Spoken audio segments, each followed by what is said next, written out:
Good evening সকলকে।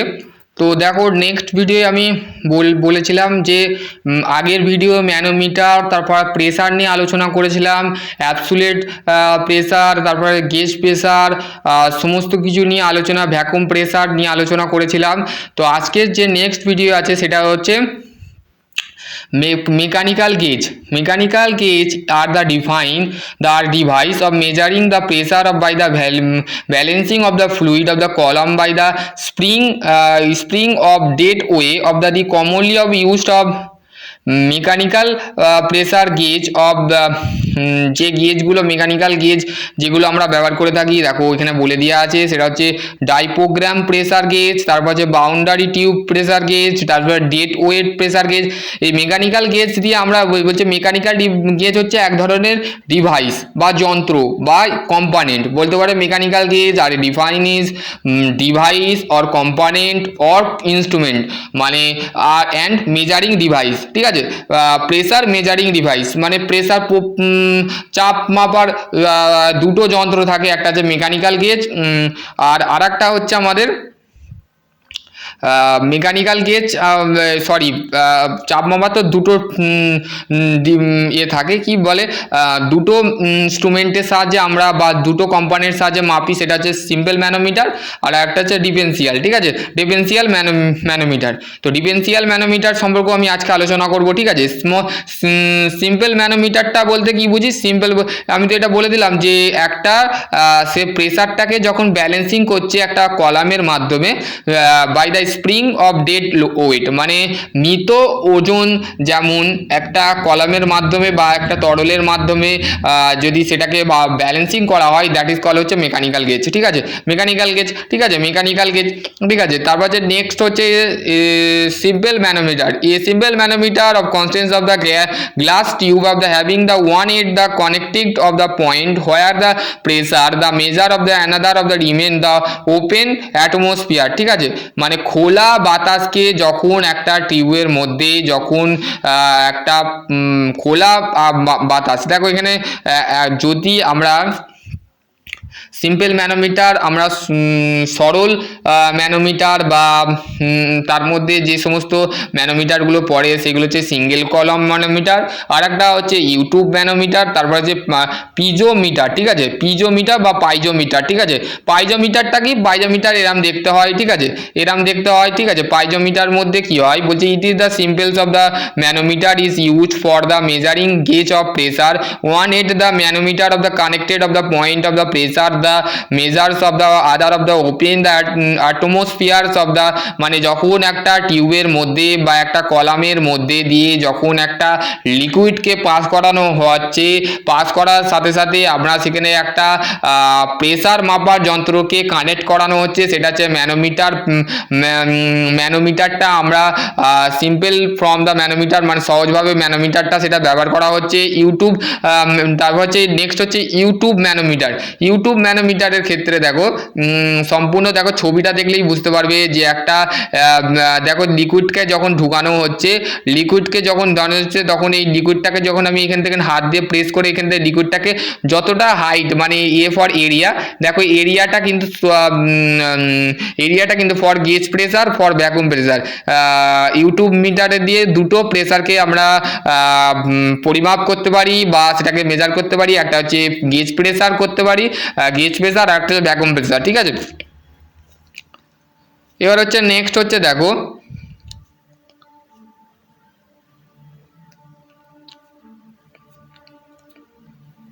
এবার যে নেক্সট যে চ্যাপ্টারটা আছে সেই চ্যাপ্টারটার নাম হচ্ছে হাইড্রোস্ট্যাটিক্স অফ ফোর্স, ঠিক আছে। হাইড্রোস্ট্যাটিক্স ফোর্স বলতে কি বুঝি? হাইড্রোস্ট্যাটিক্স ফোর্স যেটা আছে সেটা অনলি ফর স্ট্যাটিক্স ফোর্স নয়, সেটা হচ্ছে হাইড্রোস্ট্যাটিক্স ফোর্স। এখানে বলেই দিয়ে আছে দেখো ইন্ট্রোডাকশানে, this is the chapter of deal with the fluid.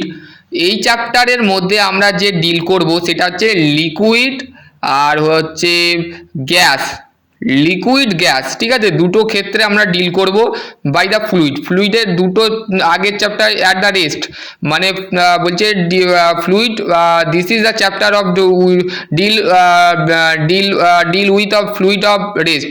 তাহলে ফ্লুইডটা সবসময় কি থাকবে, রেস্ট মানে স্ট্যাটিক্স অবস্থায় থাকবে, ঠিক আছে। তারপরে বলছে this is the means of there will be no relative motion, মানে এর মধ্যে কোনো রিলেটিভ মোশন কাজ করবে না, ঠিক আছে। তো এইটার ক্ষেত্রে দেখো 0 du by dy, the stress of the which is the mu, the always force acting the fluid particle will be of the due to pressure fluid of normal surface, আর একটা আছে ডিউ টু গ্র্যাভিটি, ঠিক আছে, self weight of the fluid particles, ঠিক আছে। একটা আছে centre pressure, vertical plane surface, horizontal plate surface, incline plane surface, curve surface, ঠিক আছে। এতগুলো কিন্তু সারফেসটা কিন্তু টোটাল প্রেসারের মধ্যে পড়ছে বা সেন্টার প্রেসারের মধ্যে পড়ছে।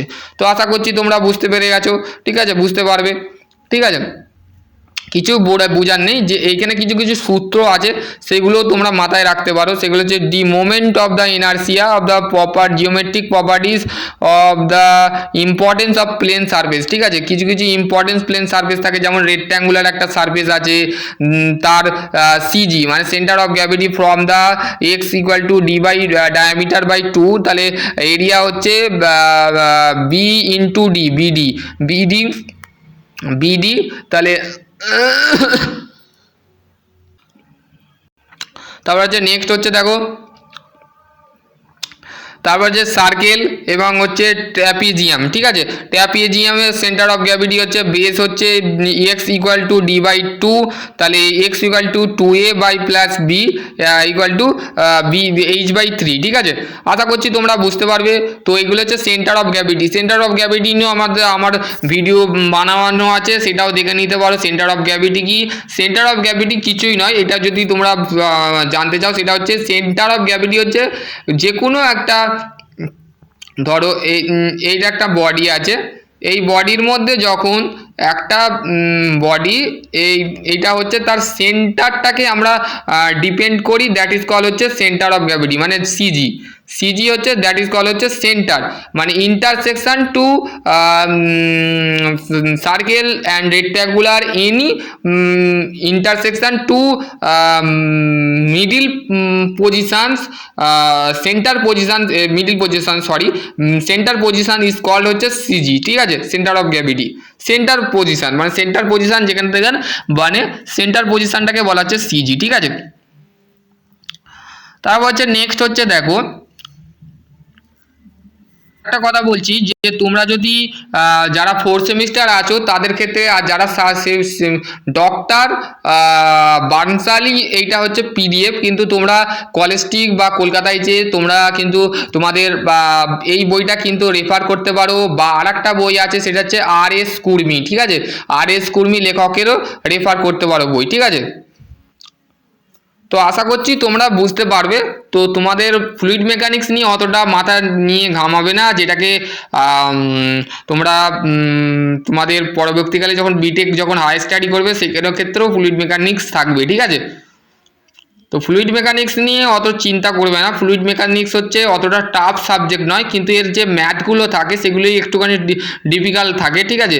তা বাকি কিন্তু যে থিওরি যেটা আছে তোমরা মাথায় রাখবে সবসময়, যদি তোমরা পাস করতে চাও তো তোমরা কিন্তু থিওরির ওপরে ডিপেন্ড করবে, ঠিক আছে, ম্যাথের ওপরে ডিপেন্ড করবে না। কিন্তু আমি জানি কিন্তু থিওরির সাথে নিউমিক্যাল যেটা থাকে বা অঙ্কটা থাকে, সেই অঙ্কটা কিন্তু অবশ্যই কিন্তু মাথায়, ম্যাথ যেটা থাকে সেটা কিন্তু গুরুত্বপূর্ণ, ইম্পর্টেন্স অফ টু ওয়ে, মানে দুটো কিন্তুই গুরুত্বপূর্ণ যাকে বলে। তো এইগুলো হচ্ছে অঙ্ক, এইগুলো তোমরা নিজে থেকে করবে, ঠিক আছে। যদি না পারো তো আমাকে বলবে, আমি চেষ্টা করে তোমাদের ঘরে করে দেবো, ঠিক আছে। এবার হচ্ছে এটা তো তোমাদের চ্যাপ্টারে নেই, যেটা আছে সেটাই করাবো, ঠিক আছে। আশা করছি তোমরা এই দুটো পার্ট দেখো, দেখে যদি এর মধ্যে যদি কোনো বুঝতে না পারো তো ডেফিনেটলি কমেন্ট সেকশান কমেন্ট করবে, তো অবশ্যই বলে দেবো। আর আমার যে হোয়াটসঅ্যাপ গ্রুপে আছে তোমরা সেই গ্রুপে জয়েন হয়ে যাবে। জয়েন হওয়ার পর সেই টপিক সম্পর্কে আমাকে বলবে, তো আমি অবশ্যই তোমাদের ঘরে সেই টপিকে রিলেটেড ভিডিও বানিয়ে দেবো বা তোমাদের ঘরে বলে দেবো, ঠিক আছে। তো আশা করছি তোমরা ভালো থেকো, সুস্থ থাকো। Thank you.